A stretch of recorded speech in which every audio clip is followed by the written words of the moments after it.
Hoje nós vamos dar continuidade ao capítulo 1, Povos Indígenas, Saberes e Técnicas, do livro de História do 7º ano. Nós vamos conhecer um pouco agora sobre os povos incas. Acredita-se, né, que esses povos eles chegaram ao interior da Cordilheira dos Andes por volta do século XIII e eles andavam à procura de terras férteis. E foi nessas terras que eles começaram suas vidas como camponeses e pastores e ergueram a cidade de Cusco. E aos poucos eles conseguiram ampliar seus domínios, aliando-se aos povos da região ou submetendo eles, ou então dominando esses povos, né, através de guerras.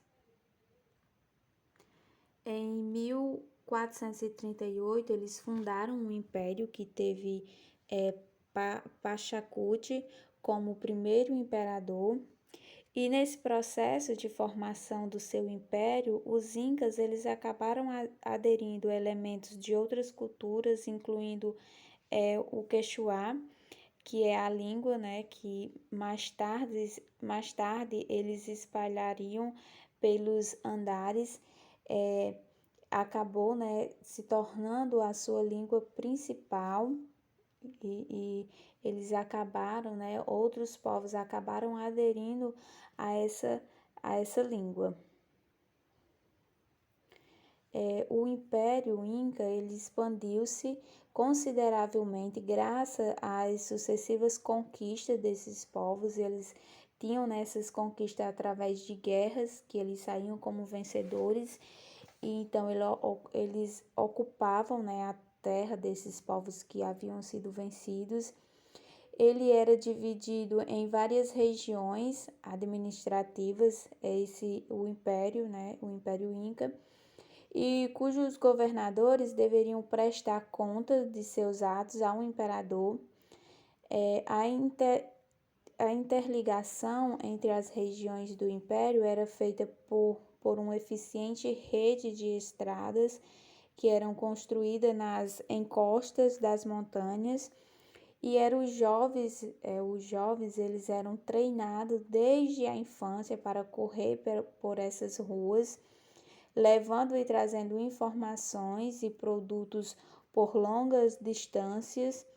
Então, né, como não havia outros meios de transporte nesse período, então o que era que eles faziam? Eles treinavam, né, os jovens para ser bons e rápidos corredores, para justamente fazer, né,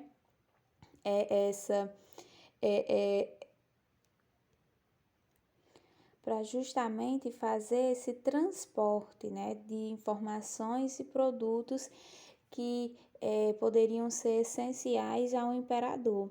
E as principais estradas incas ligavam o interior de Cusco, uma cidade planejada que servia como capital do Império Inca. Então, nessa imagem, a gente pode observar que tem uma mulher e uma criança peruanas que caminham por uma estrada inca próxima, né, de Cusco. E essa imagem ela é bem recente, ela é de 2015. Então, a gente pode observar, né, que apesar de todo o tempo, né, dessa construção, ela ainda permanece. No que diz respeito à sociedade inca, o imperador, conhecido como Inca ou Filho do Sol, ele era visto como um semidivino, né? Ele era visto como um semideus. Ele possuía enormes poderes e privilégios.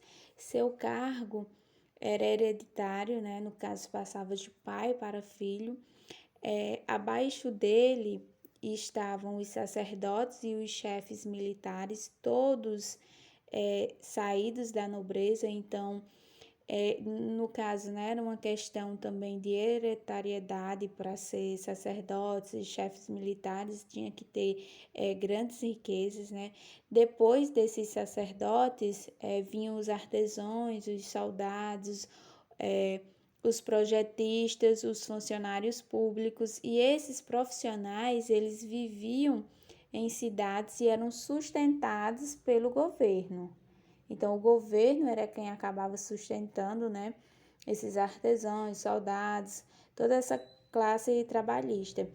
Que o governo ele armazenava riquezas com os impostos que eram cobrados das comunidades camponesas e dos povos que eram povos, né, que tinham sido dominados pelos incas. Então, quem acabava mantendo, né, todo esse império inca eram essas comunidades camponesas que tinham que trabalhar e pagar impostos altíssimos, né, para manter esse império todo. Nessa imagem a gente pode observar que é a estátua de Pochacuti, que é um imperador inca, fica na Praça das Armas em Cusco, Peru, e essa fotografia ela é até recente, né? Ela é de 2015. Aqui a gente vai poder conhecer um pouco dos saberes e técnicas desses povos incas. A questão da edificação, né, das suas construções. Então, antes de começar uma construção, os incas eles produziam uma maquete, que era de argila, né, e pedra, que os ajudavam a formar uma ideia da obra, depois, né, de pronta. Então, eles construíam essa maquete para depois fazer, né, essa construção grandiosa. Então, mas o que é uma maquete? Essa maquete ela é uma representação em escala reduzida, né, pequena, de uma obra de arquitetura ou engenharia a ser executada. Então, eles faziam primeiro essa maquete, que era como se fosse um modelo da obra, para depois fazer essa construção. E nessa construção, eles usavam grandes blocos de pedra que eram cortadas, né, e encaixadas uns nos outros, sem a necessidade de uma substância colante. Então, essas pedras, né, não, por exemplo, hoje a gente utiliza cimento para colocar, para fazer uma construção, né, tem que usar a massa para colar o tijolo. Nesse período, eles não utilizavam isso, né, eles só utilizavam os blocos de pedra que eram encaixados um em cima do outro. Só que esses blocos de pedra, né, eles eram enormes, muito pesados. Então, tinha que ter vários homens para carregar essas pedras. Na cidade, né, de Machu Picchu, existem edificações em que se pode ver o modo de organização dos bairros de uma cidade inca.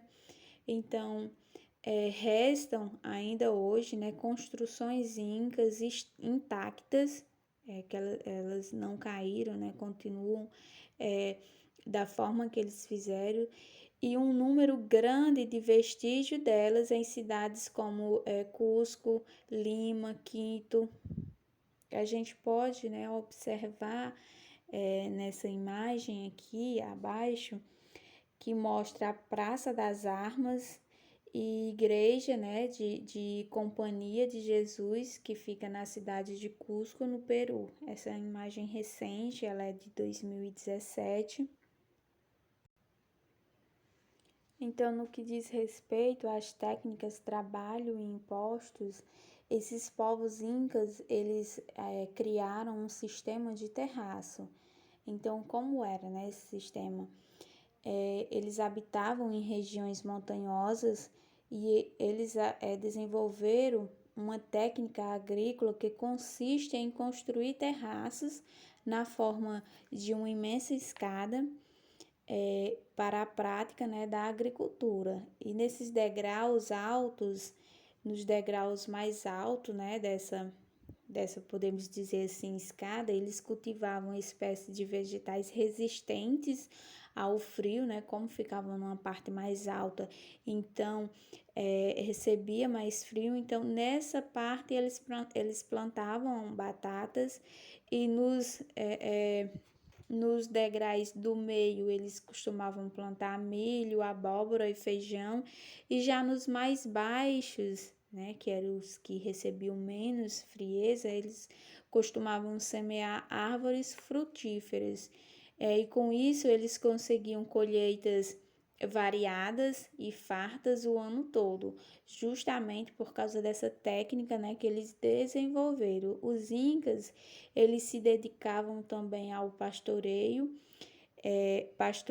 eles criavam o lhama, né, e a alpaca, que eram animais usados no transporte, e também, né, eles obtinham desses animais lã e leite. Na imagem aí, essa primeira imagem, vocês podem observar a lhama, e nessa segunda imagem vocês podem observar a alpaca. Essa llama, que é o da primeira imagem, ele é um símbolo, né, considerado um símbolo de prosperidade, no sentido de felicidade e fortuna. Então era como se fosse, né, um animal meio que sagrado para eles, né, que carregava essa ideia, né, de sentido de felicidade, de fortuna. Então os camponeses, eles acabavam, né, que era a maioria da população.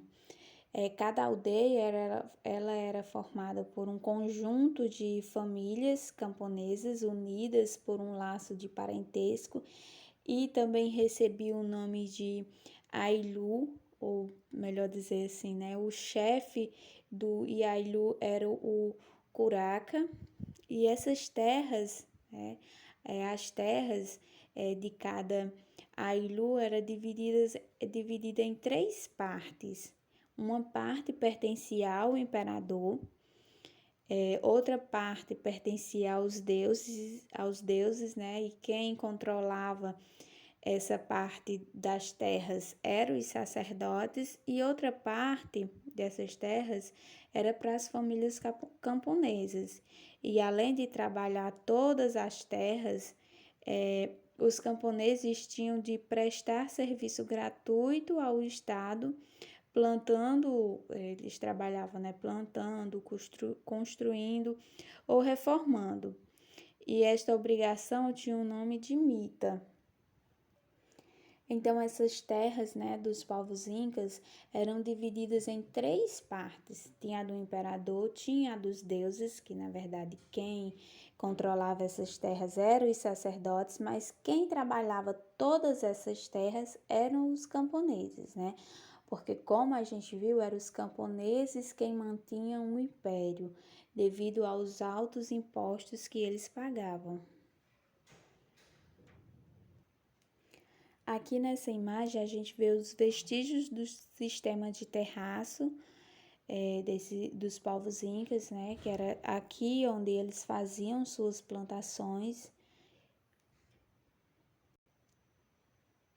Então, o que se diz respeito aos povos tupis, quando Dom Pedro Álvares Cabral chegou aqui no Brasil, né? Havia milhares de indígenas agrupados em mais de 1.000 povos falantes de cerca de 1.300 línguas. Então, quando, né, Dom Pedro chegou aqui, havia uma variedade muito grande dessa língua, né, de índios que falavam diversas línguas. Então, boa parte dessas línguas pertencia ao tronco tupi.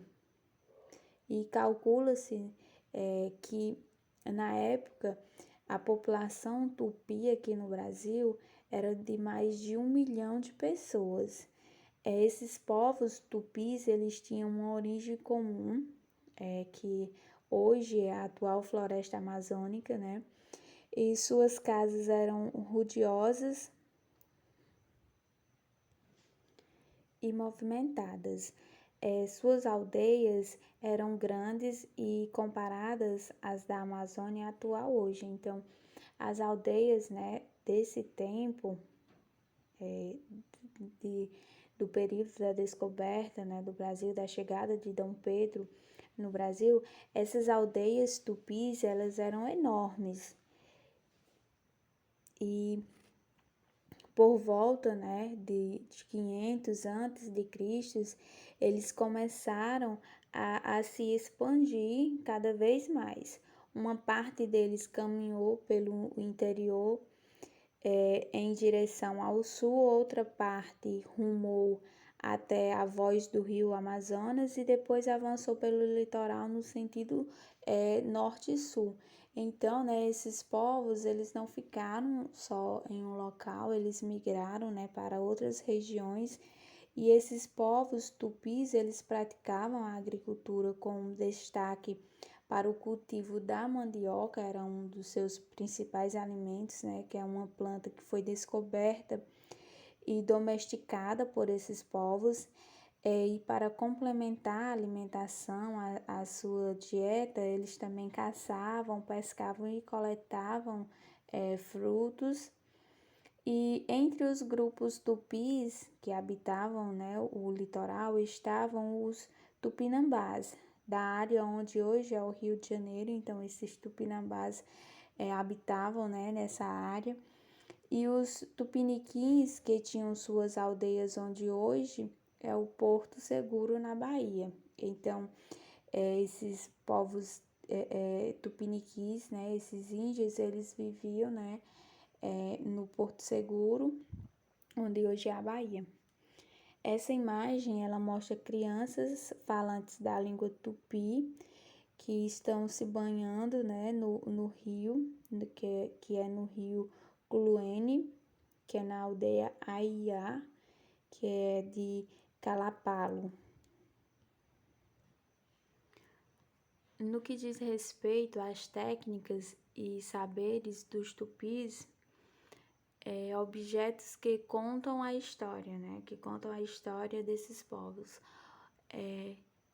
Essa imagem, né, que mostra esse manto vermelho, esse manto, né, ele servia para vestir os meninos durante importantes festas que celebram a passagem da adolescência para a fase adulta. Então, esses povos, né, esses indígenas tinham essas culturas, gostavam, né, dessas criações para festejar. E esse manto colorido, ele servia, né, para homenagear os adultos do sexo masculino que se destacavam por sua valentia ou por a religiosidade deles. Então, esses mantos indígenas, né, eles tinha toda essa simbologia para eles. Nas suas festividades, eles sempre criavam algum manto assim para que eles pudessem, né, homenagear os seus membros, ou as crianças, adolescentes, ou então os adultos.